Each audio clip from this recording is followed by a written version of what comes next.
វិធីបញ្ឈប់រថយន្តក្នុងករណីដែលហ្វ្រាំងមានបញ្ហាការបើកបររថយន្តដោយមិនបានត្រួតពិនិត្យចំណុចមួយចំនួនជាមុនអាចបណ្ដាលឲ្យមានបញ្ហាបានជាពិសេសគឺប្រព័ន្ធហ្វ្រាំងព្រោះបើប្រព័ន្ធហ្វ្រាំងមានបញ្ហានោះនឹងបង្កឲ្យមានគ្រោះថ្នាក់ធំបានខាងក្រោមនេះគឺជាគន្លឹះខ្លីៗដើម្បីអាចជួយបញ្ឈប់រថយន្តក្នុងករណីដែលហ្វ្រាំងមានបញ្ហា1ដកជើងចេញពីហ្គានិងបិទមុខងារ Cruise Control ភាគច្រើនមានលើរថយន្តស៊េរីថ្មីប្រសិនបើមានបើក2សបហ្វ្រាំង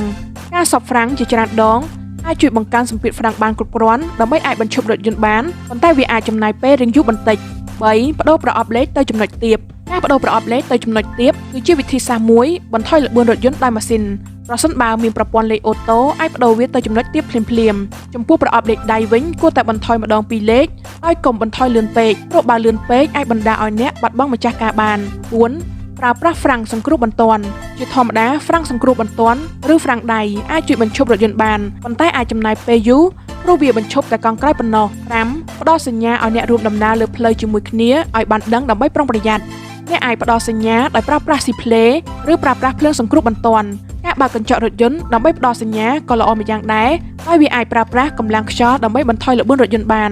6បើករ៉េពីឆ្វេងទៅស្ដាំប្រសិនបើផ្លូវទូលាយការបើករថយន្តដោយរ៉េពីឆ្វេងទៅស្ដាំនិងពីស្ដាំទៅឆ្វេងក៏ជួយបន្ថយល្បឿនរថយន្តបានមួយកម្រិតដែរប៉ុន្តែដាច់ខាតកុំធ្វើបែបនេះប្រសិនបើរថយន្តមានល្បឿនលឿនព្រោះអាចធ្វើឲ្យក្រឡាប់បាន7ប្រើប្រាស់អ្វីដែលមានជំវិញក្នុងករណីដែលវិធីខាងលើមិនអាចជួយបានព្យាយាមស្វែងរកដើមឈើតូចៗដែលនៅក្បែរអ្នកដើម្បីបុកគល់របស់ដើមឈើនោះគួរបញ្ជាក់ថាមិនត្រូវពន្លត់ម៉ាស៊ីនរថយន្តនៅពេលមានបញ្ហាហ្វ្រាំងឡើយព្រោះវាពាក់ព័ន្ធទៅនឹងដំណើរការនៃចង្កូតរថយន្ត